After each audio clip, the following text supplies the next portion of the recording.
Thomas, what's up? Hey, good morning, good morning. How are you? I am crazy as I want to be this early in the day. How about yourself? Yeah, myself included. It's so hard to get motivated in the morning time.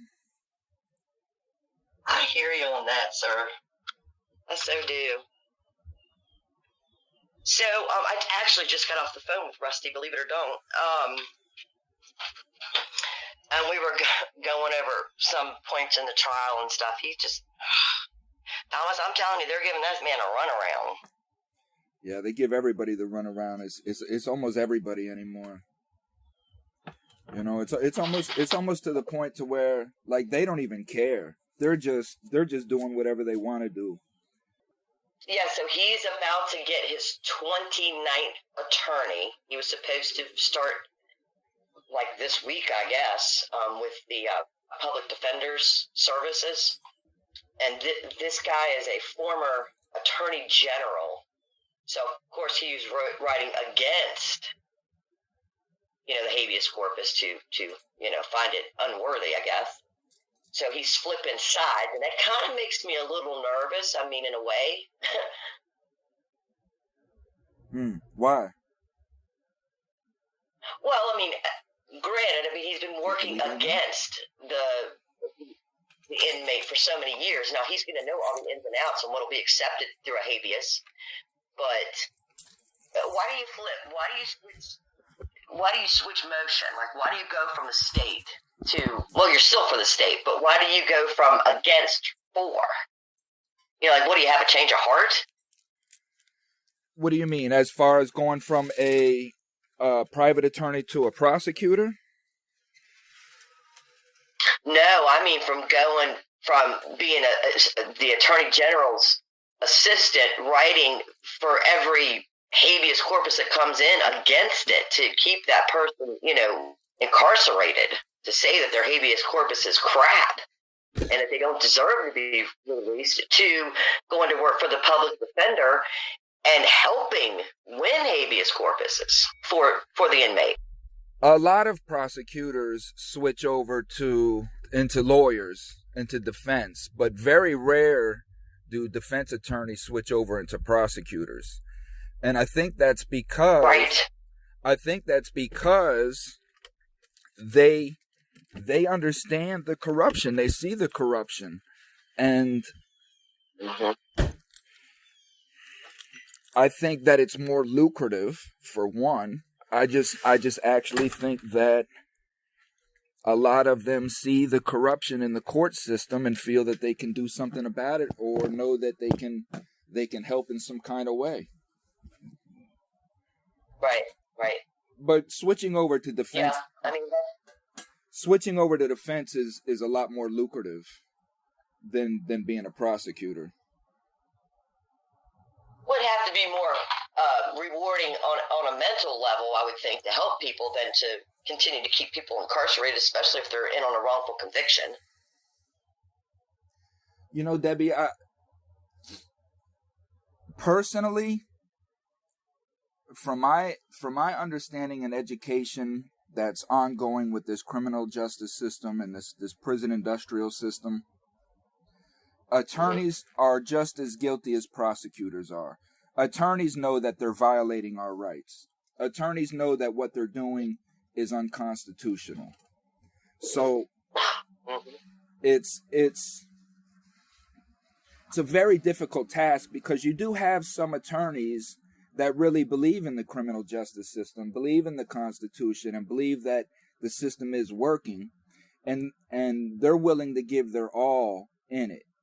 But you have some that are just working the system for monetary gain, and that's what I had going into my trial. And when I started asking about some of the illegalities of what was going on in the court, my attorney told me, my own attorney that I paid for, told me, don't ever bring that up in court, because they'll deem you as crazy and you'll never get another motion written in the court again. He said, don't ever say that around any attorneys, any prosecutors, anything like that. So I didn't understand that at that time, like I do now. And I've been trying to get an interview with him, and he won't interview me now. He's not even a defense attorney anymore. He's in security, but he won't interview me, or he won't come on the show with me. But so, you know, wow. it's just that all these people know. Anyone that has been wrapped up in the system understand the corruption and everything that's involved in criminal justice. And the common citizen doesn't understand that until they get wrapped up in it themselves, either themselves or their child or, you know, spouse or however. Then they start seeing the corruption, the power. And then you sit back and you're like, what the hell did we just get wrapped up in, you know? Absolutely. Yeah, like, I mean, I haven't told you this yet, but they just put my stepson, in jail February the 5th because there was a murder in the trailer park he lived in, and now they've got him in jail for first-degree murder. So I'm not only working on Rusty's case, I'm waiting for his grand jury trial to see if they actually indict, which I know they will. On what evidence, though? Because prosecutors... Yeah, exactly. They don't have anything according to his attorney. He was in prior trouble, not for, anything that serious, but cops got his name. You know how that goes. Yeah. See, when an attorney says they don't have anything on him, the very next question needs to be, then why is he in jail? Get his ass out of jail today if they have nothing on him, because then they have no right to hold him. Right. Well, basically what they have is two statements from two, and I'm going to go ahead and say it, meth heads that live in the trailer park. And, you know, they heard gunshots on the first, the second, or the third. They're not even sure when. And so on the 5th, they find this dead body. And, yeah, it's just like, are you kidding me? I've read what little bit there is to read. Now they've sealed his file. I can't even get into his file. His attorney's checking to see why they put a protection order on it. Which makes no sense to me. If there's nothing there, why protect it unless you're going to arrest somebody else? Yeah, it's still under investigation. And your son's not cooperating with them, is he? What do you mean cooperating? He ain't saying shit. Well, what I'm saying is a lot of times when they seal something, it's an ongoing investigation based upon either testimony from your son, something he said, or something that they're saying that there's something there that they locked everything down and is continuing the investigation. Which again is all of this is unconstitutional. It's all unconstitutional, Debbie. Because they're holding this man, and they're building an investigation against him with no evidence that he committed a crime. Right. And my question is this, and it has been forever. If the police officers interviewed these two other people in the trailer park, and they knew about this crime because they heard the gunshots, and they didn't report it, why are they not accessories after the fact, and why aren't they arrested? These are all questions that never get unfolded. These guys could be working with the feds or the police for years. Who knows? You know, there's a guy. Right. There's a guy that lives across the street from my father, and my father has been having a problem with this guy for years. And this guy is a serious meth dealer, right? And everybody knows it. The police know it. Everybody knows it. And they've called the police on this guy. They just go out there, walk around the property, and then they leave. Nothing ever happens. But this guy's been buying up all the property around my father's house and turn it into like a junkyard and all of this stuff, right? But come to find out, the dude is an informant. The guy's an informant. He's been working with the police. So what happens is, right, and again, this is what the community has to understand. These police officers, these government agencies are pushing dope in our communities in order to allow crime to happen so that they can go in and arrest these people. They're using informants. They're using people with addiction. They're using people with mental instabilities to go out and commit crimes so that they can go and arrest these people now. This is what happens. And they label it under an ongoing investigation. I understand completely and entirely what you're saying. I've watched it happen in multiple communities. And then now when somebody like your son, not saying, well, let's not use your son in this case, but now when somebody goes out and commits a crime, whether it's murder or robbery or carjacking or whatever it is, that person is charged with that. But if that investigation, this quote-unquote ongoing investigation, wasn't there, these crimes would have never happened. Right. Yeah, you make a very valid point.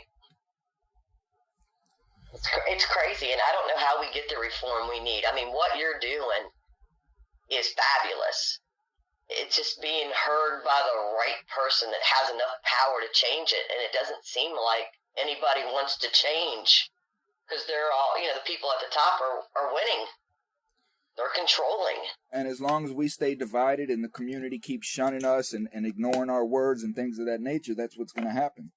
But slowly but surely. Absolutely. My goal with this podcast is to reach enough ears and plant enough seeds, because when the truth is there, when you've been exposed to the truth, you can only deny it for so long. So when the education is there and the people are hearing what I'm saying and now they're seeing it unfold in their own communities, that's when people are going to stop hating against us and shunning us and start understanding how we've been put in these positions to commit the crimes that we have. And then I think that's when unity will really start to come and take form. Yeah, you're in the time of the fifth dimension consciousness right now, so everything that's hidden will be seen. Let's just see how long it takes. We don't have long, I feel. I know we don't. I know you're right. You're absolutely right. On a spiritual level, I can feel the walls closing in.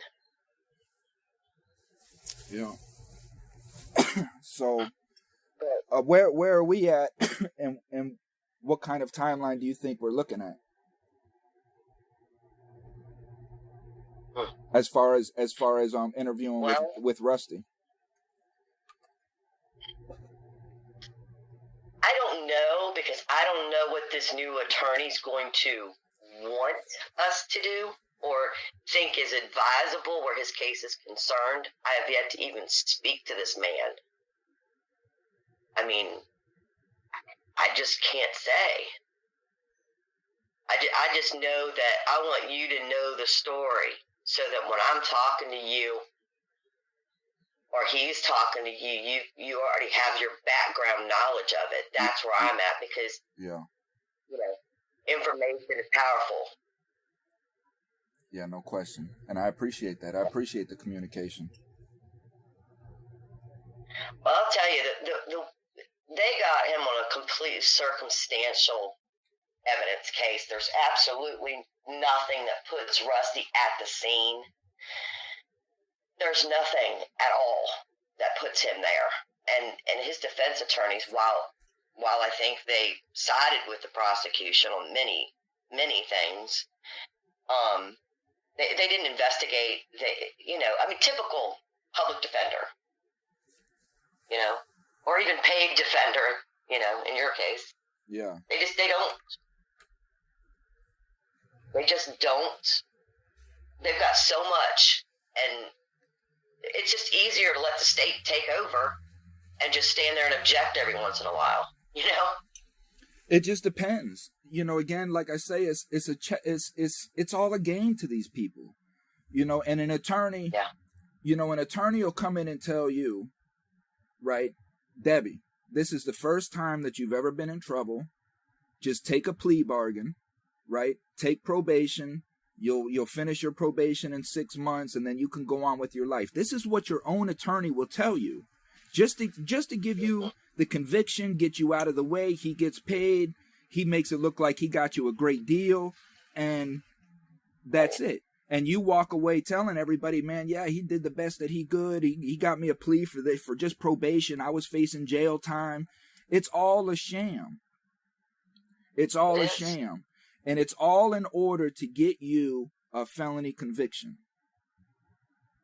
Yep. That's what it's about. And then they come against you with a rescission. Now, not all attorneys are that way, but there are some that have fell victim to the overpowerment of the government. And it's one of those, if we can't beat them, join them type of things.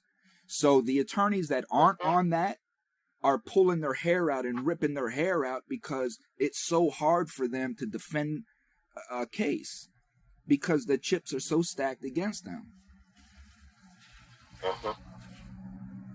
Well, the prosecutors need to have some repercussions for lying. And they have full immunity. They can say what the hell ever they want, especially like a grand jury trial and stuff. They can lie their face off. Amen. To get that indictment. And there's no repercussions. And these are some of my solutions.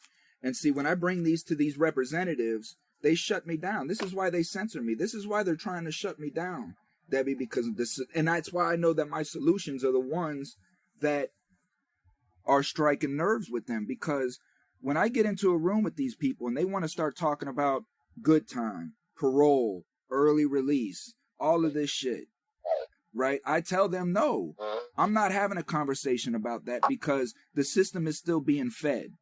What this conversation here today is about stopping feeding this system, stopping the people from getting felony convictions.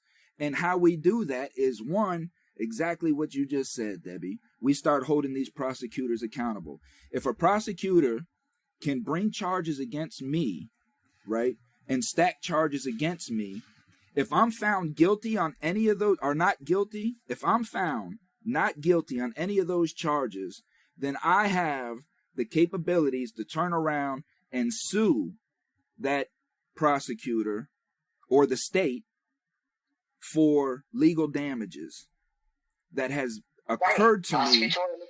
Absolutely, that has occurred to me from these false accusations.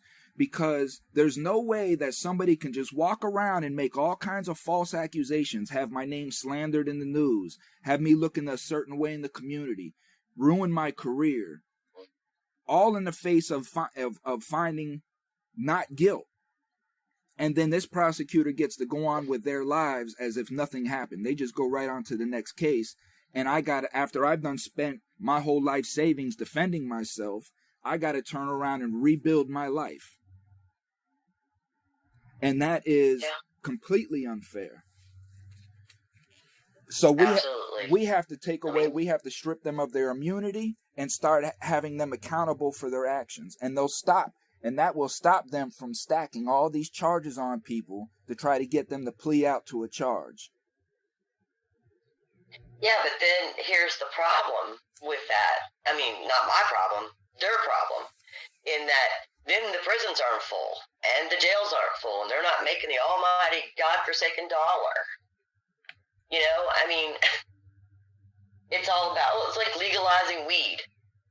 They did it so they could make revenue off of it. Come on, we're not stupid. They didn't do it because they know that it has good benefits for some people. It's always about themselves and their hierarchy. It's never about us. And it never will be, Debbie. Ever. And this is what I'm trying to get the citizens to understand, that we are enslaved. You think that we're free. People think that we're free because they can drive around whenever they want to and they can go ride their jet skis and do all of these things. But you're demanded, you're expected to perform. There is a dollar amount on your body. There is a bond on your body. That's what our social security number is. This is what our birth certificate is. This is why when we die, they go over our life and see what our life's worth was, to handle a lawsuit. You understand what I'm saying? We are worth money. I absolutely do. We are worth money. I absolutely do. So when we're not performing as expected, we're looked down upon. And that is how the poor class is looked upon. When it comes to this nation, I never thought about it. When it comes to this nation right here, the poor class is enslaved to the upper class. We are expected to work now. There's no standard 40-hour week for the poor class anymore. The poor class is working 60 to 80 hours a week just to pay bills. Just to survive, yeah. Just to pay bills, and then if you want a little something on the extra to take a trip with your kids or Christmas, you got to go get a side hustle. You got to DoorDash in the evenings and things like that. So it's just a constant hamster wheel that we're on, and it's to generate money. That's all we're here for. They're not here. The government is not here. They don't care about fixing our school system. They don't care about our health care system for the poor. They don't care about the poor communities at all. Because they're just going to grind us out until we die, and they know that somebody else is going to fill right in. But meanwhile, all of those people are out on golf courses, and they're spending all the time with their family, and they're building up their structures, and solidifying their bloodlines. Meanwhile, we're down here slaving, grinding, just to pay bills. So history does repeat itself over and over and over, doesn't it? As long as we keep making the same mistakes. Yeah. Yeah, I hear you. And I agree with you 100,000%. I just, I want to be that change. I want to be that change, to help that change. And this is what I tell. And I'm doing it and this is what I tell my. This is what I tell my communities when they say that, Debbie. Start your own nonprofit. Start your own community outreach, just as I'm doing. As for people who don't understand what's going on, they're frustrated. They want somebody to talk to, and just start explaining. We need unity in our communities. We need unity in our communities. We need to start building organizations in each one of our communities, Debbie, that we handle our own business. We stop calling the police on people. If there's an issue down here on 103rd and 5th Avenue or whatever, we go to the community outreach. We go to the leaders. We say, listen, we need some activists over here to see what's going on. And that community outreach is supposed to get 100, 200 activists there in the community. Old gang members that are now want to do things, and people like you that want to do things and clean up the community. And they're supposed to go there and find out what's going on instead of just sitting on the couch and calling the police on each other. Yeah. We have gotten lazy. We've gotten entitled. We've gotten lazy, and we don't want to handle problems. We just want the government to come in and fix everything. And being in prison, I could tell you, when that happens, the government comes in. They don't solidify the problem. They just do a sweeping hand, and they take away everything so that they feel that problem won't occur anywhere else anymore. But that don't work for communities. Right. Because what goes on in California doesn't go on in Florida, and it doesn't go on in West Virginia. It's different. Right. One fix isn't all. Yeah, it's different around here. You don't call it law on people. That shit gets you shot. Yeah, you take care of your own shit here. What happens here stays here. They like it that way. So it's already a different entity in and itself. I mean, look where we're at as a human race. People will call the police and lie on them. They will lie on another person that could alter their whole being, all because this person may have said something that offends them. Mm-hmm. You know, Mm-hmm. it's the craziest thing that I've ever seen. People will holler rape just because they want to hurt somebody or have them put in jail. You don't know how many people, Debbie, how many dudes are in prison because their woman was mad at them or caught them cheating or something like that, and either planted dope on them or hollered rape on them. And then after they get 15, 20 years, the girl will call, be writing them, talking about how sorry they are and what can they do and all this stuff. So then they'll come to the law library like, listen, man, I got, the person, the victim, and they're saying that they want to help. And then we got to try to write motions and things based upon that. It's just, why do we do that? That is what has to stop. I understand firsthand. My brother-in-law, my husband's brother, spent 17 and a half years in West Virginia prison because his wife got upset at him and said that he raped their 17-year-old daughter. He spent 17 and a half years. You know how he got out? How? She did the same thing to 2 other boyfriends afterwards. Same accusations, only using her granddaughter. Mm. Yeah. He never did that shit. He's sitting in prison being called Chester the molester for 17 and a half years and never did that. So, yeah, I do know how people's words can change another person's life out of hate. Yeah, I do. And the thing of I'm surrounded by it. The point of that is, and the reason why that occurs, Debbie, is because truth and justice is not a priority of our criminal justice system. Convictions are. This is why somebody can lie so easily and they find this person, because they build a story around that lie to get the conviction. They don't look for the truth.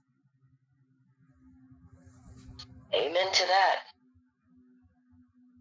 They absolutely don't. You're right. I mean, we're preaching to the choir here because I feel you on it. I hear exactly what you're saying. Because I recorded this whole conversation, Debbie, and I'm going to turn this into an episode. All right, then. Yeah, it's insane. It is. But, so what would you need to know specifically about Rusty's case that would help you to understand what we need to do or what we can do or get it noticed or something? Well, we would just have to put together the facts, Again, just like when you're dealing with the court of law, it's not what you know, it's what you can prove. So we could sit around all day talking about how Rusty is innocent and he didn't commit this and that, but we have to put the facts in the people's face. So even the most the non-believer who there's no denying it, and that's essentially what we have to do with these people, because it's like you have to hold their face down to the water, to make them drink. And you just have to put it in their face black and white. Like, you can say what you want to say, but this person is innocent. Here's the facts of his innocence, and there's nothing else you can say about that. Right. So in building episodes, this is what I try to tell the people, is just to provide as many facts as you can, that even that if we don't have some facts on some things, it's still believable, because the truth always makes sense. You know what I mean? Well, that goes, yes, and that goes back to, in his case, hiding evidence that would have certainly made the jury not, find him guilty. I mean, hidden evidence for 40 years. How is that possible? Who is that good that they can hide that stuff? Listen, if you haven't heard about the case of Temujin Kinsu, After you hear that case, I heard you talk. Yeah, well, just go listen to the first episode I have with him, where he explains and breaks down his case. After you hear something like that, his trial, the trials of Temujin Kinsu, Freddie Freeman is his government name. After you hear that, then you don't question any corruption anymore, because if they can do this to an innocent kid, they can do it to anybody. And it was all because the mayor of I believe it was Port Huron, his son was a crackhead and was involved in a deal that went bad, got killed with a shotgun. We don't know who killed him, but we do know that a female named Crystal was with Scott at the time. Scott is the deceased. And I think in order to cover up the fact that the mayor's son got killed in a crack deal gone bad, they put pressure on Crystal. She turned around, which Temujin was her side boyfriend. Temujin was just he was 22, 23. He was a kid that really didn't have nowhere to go, out on his own, but survive. And he was pretty popular. This was the middle 80s, so he was big in martial arts. You know, when they have like the Steven Seagal movies, you know, the mid 80s was all that martial arts ninja crap. So he was big into that. So they painted, Debbie, a story around this kid and framed him. And he has been in prison for 36 years. Still in prison right now, fighting.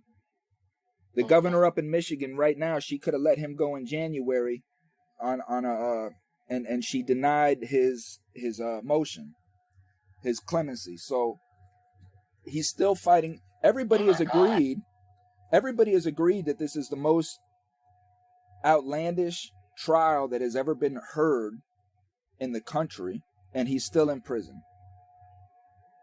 His own attorney was a crackhead that was an informant for the police department that was going around setting up buys in the city of Detroit and stuff like that, and then turn around and defending them and sending them to prison. This was his attorney. Wow.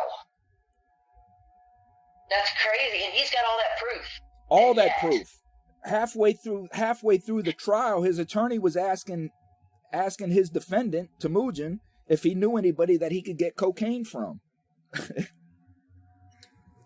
Gosh. So basically they framed him, but they're still... Okay, so hear me out here.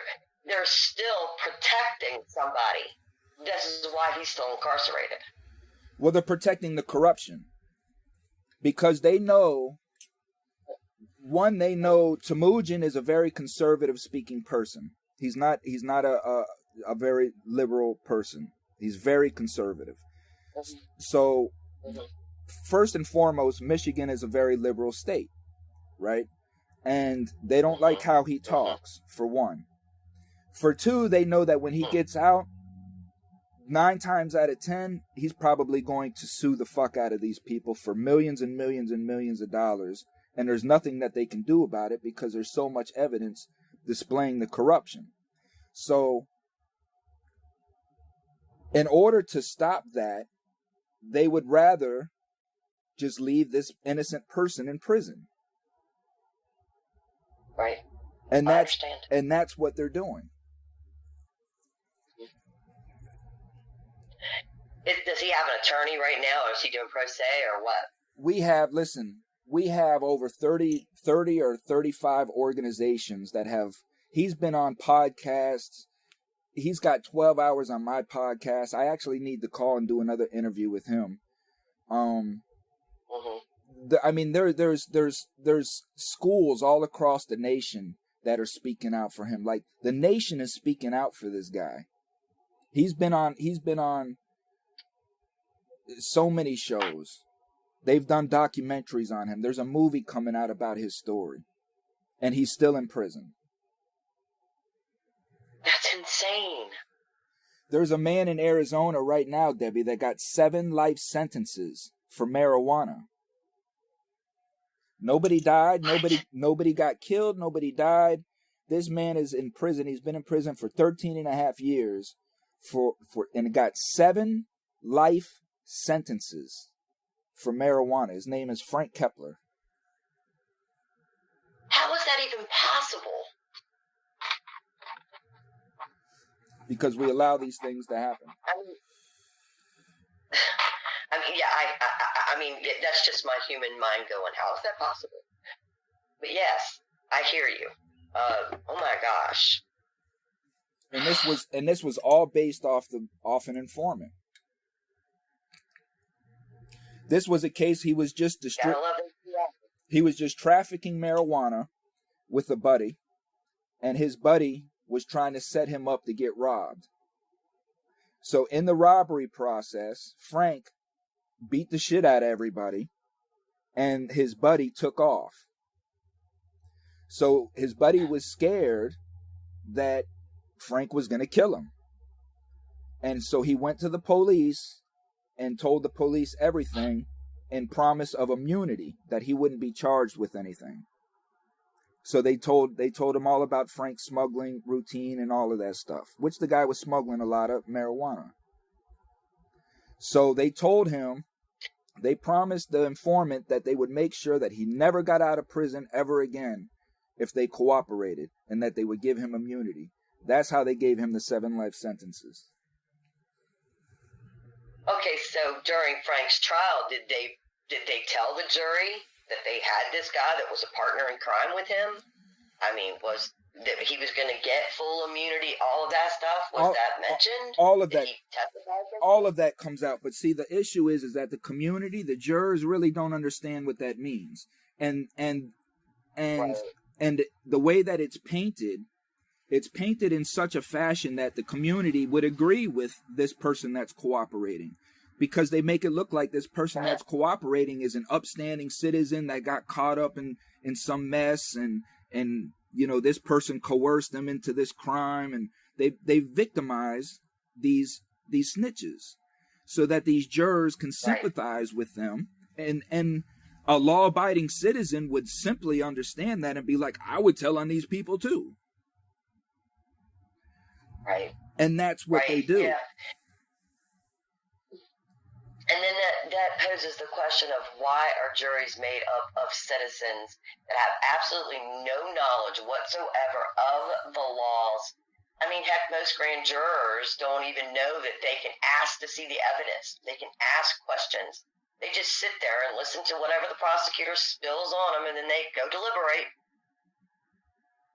Because makes no sense. It's been made. It's a design. How many shows have we seen, Debbie, throughout the years? Seinfeld was big on it. But how many popular shows have we seen where they make fun of jury duty? It's always trying to get out of jury. Oh, I got jury duty. How do I get out of it? You know what I mean? Everybody's trying to get out of jury duty. They've designed it that way to make it a laborious thing so that people don't want to go to jury duty. It's all been manipulation in order to further their agenda and their scheme. And it's worked. Mm-hmm. It has. Because everybody's a sheep and they don't think for themselves. You know,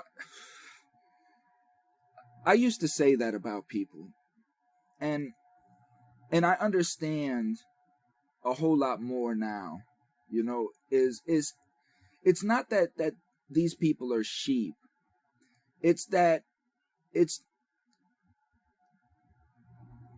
the human essence is companionship and trust and love. That is the essence of us. We have to trust somebody. You know, we have to love somebody. And that's easily taken advantage of and manipulated when you have a system that looks like it's your protector, but it's really not. And once that manipulation has been set into these people, where anybody that speaks out against this protector is the unprotector, is the enemy, it's hard to undo that. It's hard to undo that. It's like your best friend coming to you that you've known your whole life and telling you something about a stranger, who you going to naturally believe? So it's not that, good point. It's not that they're sheep. It's just that they've been made to believe something. And then on top of that belief, they're so distracted in life by working, bills, and all of these other things that they really don't have the time for self-management and research to really look into these things that they're being told through media. So they trust the news because they've always been told to trust the news. And they really don't have the time to, one, process what they've heard and research what they've heard. It's just take what they've heard as gold because they've been told that the news you can trust. CNN, all these news articles repeatedly put that in your ears. A news station you can trust. News you can trust. The number one news source in the world. News you can trust. This is all we hear over and over again. Mm-hmm. Subliminal thoughts. Absolutely. These are world psychologists, psychiatrists that put together these programs for government to instill. These people have been attacking our thought process from the beginning.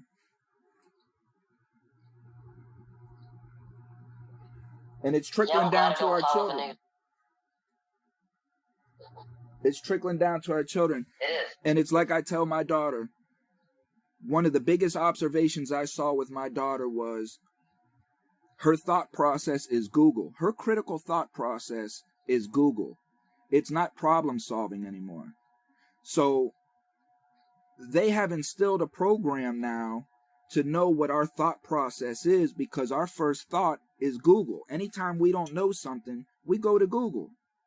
We don't actually try to put together the pieces and critically think about the problem. We just go to Google. And then we take whatever Google says and apply it to our lives as if it's the truth.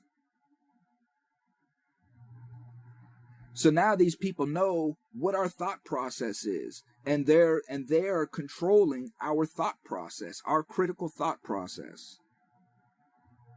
Algorithms. Yep, you're right. You're absolutely right. I can't deny a word you've said.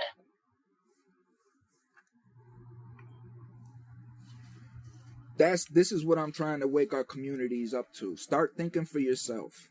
Start getting back out into the communities and start being nicer to people. Start communicating, Just get together and talk to people.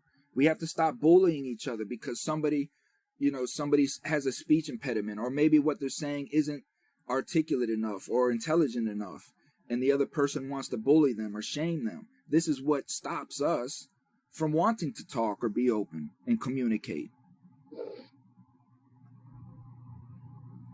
You're right. I personally am raising 2 autistic children, and I have an older son who's autistic. So I understand that on a level that most people don't. Well, bless your heart and your strength. Yeah, and I'm still reaching out to help other people. That's why I said people need to think for themselves. They need to research. Like you said, they need to look deeper than what the surface shows or what the media talks about, because just because you can't see it doesn't mean it's not there. Just like the corruption, it's there, and only certain people are seeing it, or they're seeing it and they just want to ignore it because they're too busy living life. But really, are they living life? Right. They're living a lie. And I hold people accountable for their words, So when they doubt the corruption, I just simply put stats in their face. If you're a person that likes to deal with facts and stats, then how do you account for these stats? If corruption isn't there, then how do you account for these stats continuously progressing versus regressing? We're getting worse. We have 3 million people incarcerated, almost 3 million people incarcerated in our country. That's 75 times more than any other country on the face of the planet. So now what you're telling me is that only America harbors the most evilest people on the planet, or we are just a corrupt nation, which you can't have evil without corruption. So if we're harboring the most evil people on the planet, then there's corruption. So you can't get around it. Anything that you say, you can't get around the fact that there's corruption.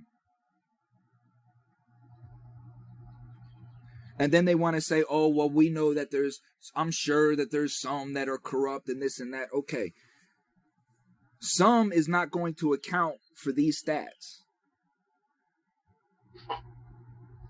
That's true. Some is not going to account for it. How do we account for the fact that our public school system has been ranked in the low 20s forever? At least the last 40 years I've been alive. And there's never been no real push for education in this nation. We just got a $1.6 trillion infrastructure bill because our roads need to be built, tightened up. When have we ever passed anything like that for education, for the public school system? And when has it really ever made it to the public school system? It never has, because it's not a priority. But yet, almost I would gather probably 90% of our incarcerated come out of the public school system. Yeah. That makes you think, doesn't it? Why is it only in poor neighborhoods all the elements of crime? Why only in the poor neighborhoods? Why is only in the poor neighborhoods gun shops, alcohol shops, strip clubs? You know what I mean? Casinos. Right. All the elements of crime. Mm-hmm. Right here in Tampa, you have the Hard Rock Cafe, a $1 billion facility, sitting right in the middle of the hood, right next to the police station. Why? Yeah, go in and have a drink and we'll arrest you on your way out. Because all the oppression, all the pressure is on the poor class. And then pressure bust pipes. They know that if they apply the right amount of pressure, a certain percentage of these people are going to commit crimes in these elements that's around them. And they just sit back and wait for that to happen. Yeah, they dangle the carrot until you bite, huh? And this is what I try to get the people to understand, Debbie, is that this country created law, which then created crime. The law came first. They made the law to create the crime. And that is how it's been going ever since. People think I'm crazy. But when you go back and you sit there and you look at the 13th Amendment, it did not abolish slavery. It legalized slavery. And then after the 13th Amendment, they started creating laws to incarcerate black men. So if you did not have a job, you went to prison, and you went to prison labor. Who was hiring black people back then? Nobody. They was going around just sweeping up black men off the streets and sending them to prison and putting them right back on the railroads, right back on the Sun Belt, building all these industrial companies. They created the law to incarcerate. They created the law, which then created the crime for them to incarcerate so that they can continue the labor. And it has been ongoing ever since. And now they've turned it into a monetization. It's an industry now.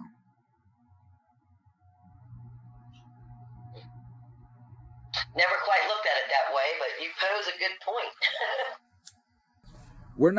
I'm not asking people in the communities to forgive criminals and forgive crimes, because at the end of the day, everybody has their choices. But we can only choose our choices from the pond of choices that are there. If we're only fishing from one pond and all the fish in that pond are polluted, we're only catching polluted fish. So if all our choices are negative, If all my decisions, my only means of survival is all negative means, I've only been taught how to sell drugs. I've only been taught how to pimp women. I've only been taught how to be masculine and overpower people, bully people. My only choices as a juvenile coming up into a young adulthood is going to be negative solutions to these problems that I'm facing, because that's all that's there. That's true. I mean, that's very true. And you got to survive, and that's what everybody does. Is that's their first instinct is to survive, and they don't look at it from a law standpoint. At that point, they're thinking about eating or clothing themselves or survival. You know, as a drug dealer, because that's what I was. I was a drug dealer. I was a kid who was left to his own accord. I was taught no skills, really, no trades, anything like that. And I just started selling drugs to survive at a very, very young age as a teenager. And through that whole period, going into my young adulthood, my 20s and things of that nature, I wanted to stop. I did not want to sell drugs. I did not want to be a drug dealer. I wanted to be a dad and a family man and have a good life and be respectable. That's how I wanted to be. I just did not know how to do it. I didn't know how to do it. I signed up for ITT, right? I went to International Technical School for Training in Computers. And I was trying to better my life and get a degree and learn something, because I knew that I did not want to continue doing what I was doing. I just didn't know any other way. And I continued selling drugs, and I got wrapped up into a federal conspiracy, and I went to prison for 13 and a half years. And my point to that is that I didn't want to be a drug dealer. I didn't want to commit crime. I just didn't know any other way. And me going to ITT at that time, you know, I couldn't, because the work, I just couldn't be a dishwasher at 20 some years old. I had no work experience. I had no, and maybe some people have that type of work ethic in them. It's been instilled in them, and they'll go and work 2 or 3 jobs to not commit a crime and get through school. But that wasn't in me. It wasn't instilled in me. That work ethic, that follow through, that hard, it just wasn't there. I was always taught to. Not only that, the simple. Go ahead. The hustle. The simple fact is that's what you were taught. That's what you knew. Those are my choices. All my choices were hustles. You know what I mean? I could choose to be a jack boy. I could choose to be a dope boy. I could choose to be, you know, a pimp. I could choose to be. These were my choices. Like, what was I going to choose to survive? Well, not only that, if that's what you knew and that's what you'd been doing, it'd be really hard to know what kind of, you know, revenue you could get off of that kind of stuff in just a few minutes versus what it would take to make that same amount washing a dish legitly. Right. I mean, I get it. Right. That's exactly right.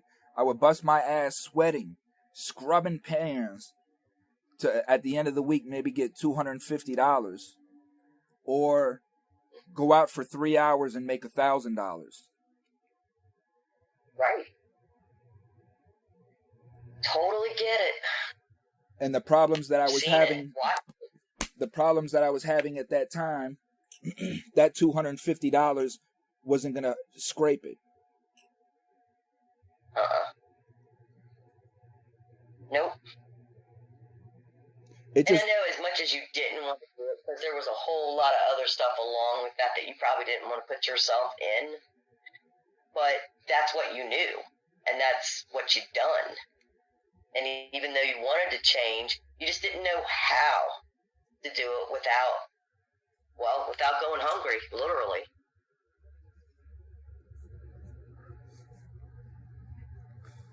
And I still don't, Debbie. I'm 47 years old. I'm still out here struggling. I still don't know how to survive in a normal, consistent, routine manner that people just get up and go to work every day for these companies and make them all the money, but yet they come home and they have no time with. I still cannot do that. I still have to be my own person, and I'm still trying to learn how to capitalize off that, you know. So it's just, these are the hurdles that we face. But I know one thing is I'll never commit another crime, because I understand what crime is now. And I understand that they are waiting for me to do that, so that they can point their finger back at me, put me back under a statistical sheet somewhere, and then use me as the model prisoner, you know, returning back to prison. This is the model criminal right here. This guy right here just goes to show that you just cannot change a criminal's mind and all this stuff. You know, they're not going to do that with me. Well, I'm glad to hear that, and I know that 100% that's the truth. But the thing about it is they don't really do anything while you're incarcerated to help you get back into the real world, to not want to do crime, to teach you a different lesson than the pond you had to fish from when you were brought up. But they don't give you any tools, or it's not rehabilitation. Let's put it that way. They do the bare minimum. They do the bare minimum to keep the money coming in. Same as a lot of these organizations out here do. A lot of these organizations will go and they'll work with these representatives and get some legislation passed that does absolutely nothing, just so that they can start getting grants and get money coming in and things of that nature. You know, but it does absolutely nothing.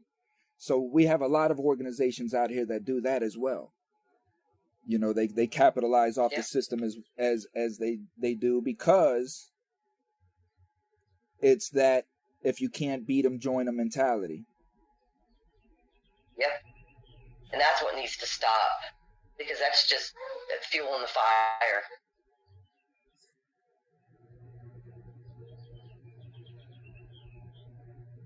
This is why I won't accept federal grants or federal money into my business, you know. I could easily go out and get a grant, but I don't want that, because then it's going to be held against me. Yeah. You know, so this is why I urge the community to support me in any way that they can, by making sure that they subscribe or visit my merchandise store, donate, you know, however it is. If you believe in what it is that I'm doing and saying, I need support. And I also urge the community to keep an eye out for me, because these conversations that I have are dangerous conversations. These conversations are ripping the blanket off of their dirty little secrets. Right? And very true.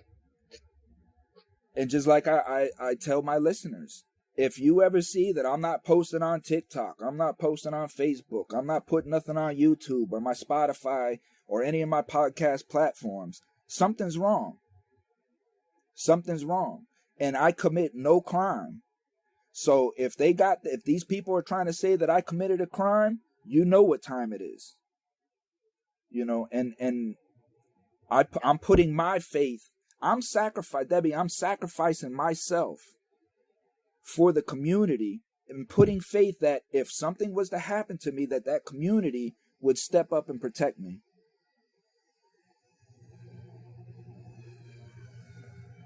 I hear you loudly. I hear exactly what you're saying. And I hope that you do have in place some person that has all of your information and could be the person that would let us know something that we could help. You know what I mean? Like, because you are putting yourself out there every time you come on, because you're saying stuff that's the truth.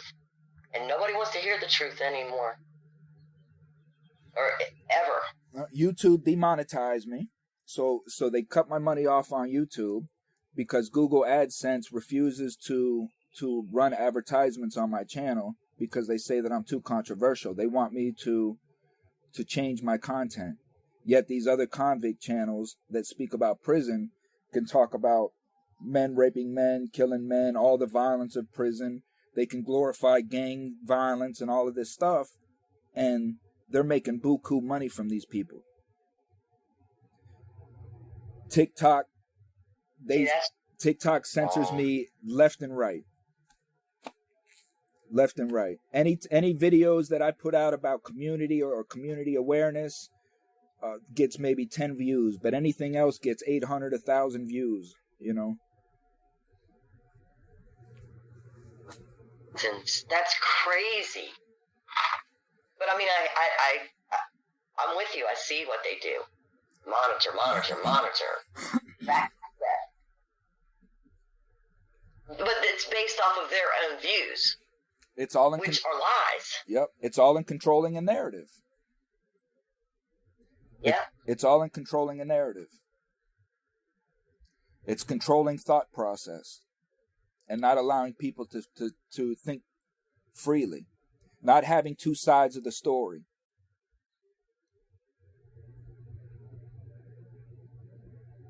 Man. It's almost in a sense. Something I could do to help you. It's almost in a sense where, like, I'm trying to manipulate you, right? And I know you're gonna go back and talk to your homegirl about what I'm trying to manipulate you about. So I'm gonna go to your homegirl before you get to her and manipulate her as well. So that now when you go to her, that story is already there. You're never getting the other side of the story. You're never getting the truth. You're only getting one side of the story.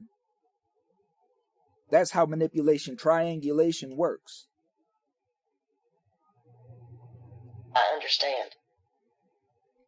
And it does happen, and it happens so much. It's crazy. The only way we're gonna beat this, Debbie, is just what you and I are doing. Having communication, open, freely, you know, being able to speak with each other without getting emotions, and hearing, no matter how crazy it sounds, you know, but let the person just speak and hear the person out and have enough logic in your own sense to ask questions. Well, hold on one second. You say that people are running around drinking the blood of babies, but like, where does that come from? How does that happen? Instead of just saying you're crazy, but just try to understand, and maybe things will make sense. I don't know if I believe that these people are running around drinking the blood of babies. I don't know. But I have seen the depravity of what human beings can do to one another. So is it far-fetched to me? No. I wouldn't be shocked. I wouldn't be shocked, because there are some crazy human beings out there that have some illogical thoughts. Yeah. You know, but there's nothing there that I've seen or experienced with my own eyes or witnessed or processed that would lead me to believe that they're kidnapping these babies to drink their blood. But we know it's happened. We know there's cults out there that sacrifice children in the name of Satan and drink their blood. So who the fuck really knows? But we do know a lot of children disappear out of the foster care system. A lot of kids disappear, period, foster or not. It's just insane. What? Yeah, that's a whole nother day's topic. It's insane. It's a scary world we live in. Yes, it is, and that's why we have to be aware. And you have to be centered of self, because if you're not, we're in an evil place. You know, this is an evil place that we're in. And I think that we're expected to find goodness in that. And that's when we kind of transition from material to spiritual. But if you're allowing this... Sure, there's no fear in faith. Right. But if you have no beacon, then you'll just be overtaken by the evilness, the darkness. This is what the Bible says. First there was darkness, and oh, was it dark? Was it great? That's the evilness. But then came light. That's the process. The darkness is first. The evil is first. But then came light. And we got to stay in that light. We got to keep shining that light. And that's it's just easier to fall back into the dark where you're not seen, and you don't have to be any more than what you aspire to be at that moment. I mean, you've got to aspire to be more than. But we know that we still have to be social in some aspect. Like, we cannot be completely reclusive. One, that's just not human nature. You know, we're compatible. You know, we seek companionship. So the thing that I found in my life, Debbie, is that, like you just said, it's so much easier to fall back into the darkness. But we know that when we're in the darkness, we have to lie, we have to cheat, we have to steal. You know, we have to portray that we're good people because we have to be sociable, and we don't want to be ostracized for displaying our insecurities or anything of that nature. It's so much harder to lie and cheat and steal than just to be yourself. And when I started realizing, like, my whole life I was trying to be a good person, and in doing that I was manipulating people into thinking I was a good person, but I wasn't. And once I found that just being a good person is so much easier, I don't have to worry about what people think about me. I don't have to worry about what lies I've told what person. I don't have to worry about trying to follow up these lies and continue them going and all of these things, because I was just covering insecurities of mine. Once I started loving me, once I just started loving me and saying, you know what, this is me, this is what I got, and I'm just going to make the best of it, and damn what another person thinks. Like, all of that pressure of insecurity and manipulation and lies and cheat and all that stuff was just gone off me. It just vanished instantly. Some may say that the spirit takes you or whatever, you know, but that is that alleviation, that relief of just like taking your mask off. You know what I mean? Just taking your mask off and just be like, man, this is me. Well, you were your authentic self when you did that. You didn't have to pretend anymore. You accepted who you were and let the world see it. And if they didn't like you, well, that's okay, because maybe somebody else did, or it didn't matter. You had your own self-security then. And I'm good with that. And every day, Debbie, every single day, I'm tempted. The devil tempts me. And we say these things, man, and people think, oh, well, I hear it and it's religious. It's not religious, right? Because I'm not a religious person. I don't subscribe to religion. But when I say the devil tempts me, it's so that people can relate. Temptation is always there, right? To go back into sin, go back into evil, go back and fall, you know, to regress. That temptation is always there. I have people come to me every day, Debbie, telling me, well, maybe you just need to, like, fall back just a little bit, you know, kind of watch what you say, or, you know, maybe not do this so much. Every day, I have people telling me how I have to alter self in order to get ahead or appease other people. Every day I'm tempted by an outside entity to change my demeanor, who I am, how I think, how I speak, how I walk, how I dress. Every day. Because of somebody else's perception of how I should be, or how they feel I could be winning better or getting more in their eyes. Instead of just helping me as me. You see what I'm saying? Yeah, because when you compromise, you give up something of yourself to do that. You shouldn't have to compromise who you are for anything. Why? For material gain. You need to be good. Yeah, but you don't need that. That's not the material gain that you want, because it's fake, it's false, it's fabricated, it's a lie. That's right. Just be you, man. Just you. Well, Debbie, yep. This has been an hour and 12 minutes. See how we are? And this is exactly why I've started recording all my conversations, because I know by now that every conversation that I have is deep, it's thoughtful, it's intellectual, and it's meaningful. It may not be right in some people's lives, but it's attributable. Almost every conversation that I have. And it's a burden on me because I'll go out on dates, I'll meet people, and like we get into these they may start off about the weather. They may just want to talk about squirrels and animals, and I'm talking about the philosophies of life. It just, every conversation spirals into intense, deep, thoughtful, meaningful conversations. And a lot of people can't handle that. I get a lot of, do you ever lighten up?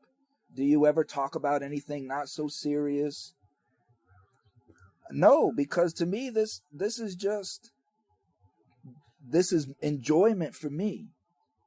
This is my pacification, seeking truth, knowledge, wisdom, enlightenment. So this is why I started recording all these conversations, because there was a lot of conversations that I would have with people that don't have these conversations all the time. And you never know what that person may bring out because they've been suppressing for so long. And they turn into beautiful, beautiful conversations. And I was missing so many of those that I wanted to share with so many people. So I just record them, and look what you and I produced. Absolutely. Well, I hate to say it, but I mean, not really hate to say it, but I'm a lot like you, and people say, lighten up, da-da-da-da-da. I'm always talking the way you and I are talking. It's just, I'm my authentic self, and that's what leads me spiritually. And if people don't like it, they just don't hang out anymore. It's all good. Amen. And that's where we all have to be. We all have to be there. And our interactions with humans, at that point, I feel like, will be more based upon need of self in that moment. It'll be accurate need of self, because everybody understands that self is the most important thing. And in doing that, we have to give in order to receive for self. So we don't have to wear the masks and the fake bravado and all of this stuff and getting people to like one another, or it wouldn't be so easy to manipulate people. People wouldn't be so easily distracted by the Hunger Games and all this crap that they put in their face for entertainment. We would find our own entertainment. I'm entertained just by being outside and watching life and being part of life, being interactive with people, going in the communities. Like, that is my entertainment.